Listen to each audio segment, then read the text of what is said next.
right, good morning guys. We're going to be talking about difference of two squares today. The difference of two squares is a problem that only has two terms. We're still going to factor it the same way, but remember that I can treat this as if there's a zero in between. So I could rewrite this here as x squared plus 0x and then minus 36. All right, so we're going to treat this problem the exact same way that we've been doing the problems from earlier this week.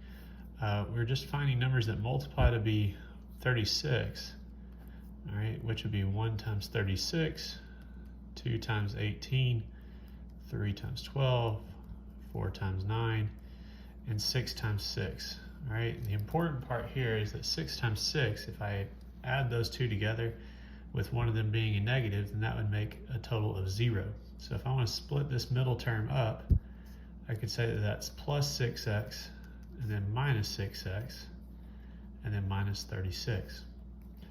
Factor by grouping requires us to draw a line down the middle here. In the first two terms, they have an x in common, so I can factor out that x, which would leave x plus 6. In the second two terms here, negative 6x and negative 36, remember we have to factor out the negative if it starts with a negative, so they have a negative 6 in common. So I put minus 6 here, which leaves x plus 6. Once again, these two parentheses match up, which gives us x plus 6. And on the outside, we've got x and minus 6, which gives us a final answer of x minus 6 times x plus 6. And that right there is our final answer. All right, so the point here is that we're going to have the same two terms in both sets of parentheses separated by different addition and subtraction signs in the middle.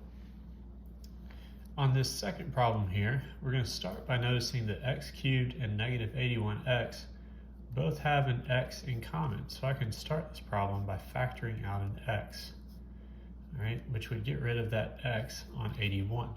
All right, so that leaves x times x squared minus 81. All right, if we do this problem like the first problem, I can rewrite this as x squared plus 0x minus 81.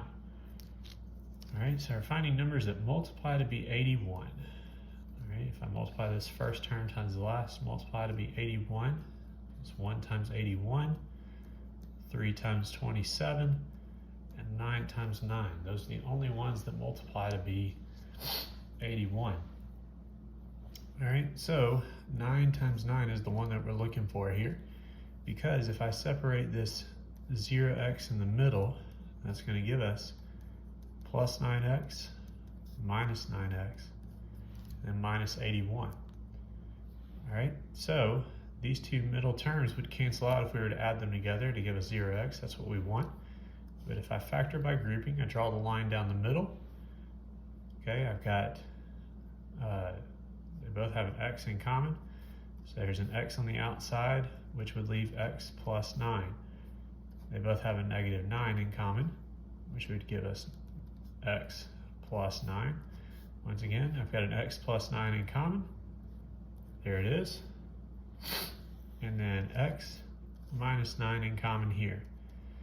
All right, one thing that we do have to remember is that at the beginning of this problem, we factored out this x.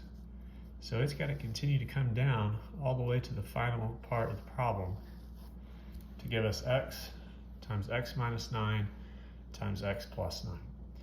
All right, remember that this week, if you have already passed the Unit 5 Section 1 test, if you complete all the homework assignments with a 100 average, you can add 5 bonus points to that test grade. If you have not already passed it, I'm going to be assigning the Unit 5 Section 1 recovery check tomorrow, so you want to complete that definitely so you can get your test grade up to a 72. All right, if you have any questions, always feel free to email me or send me a message on Canvas. Y'all have a great day. Bye.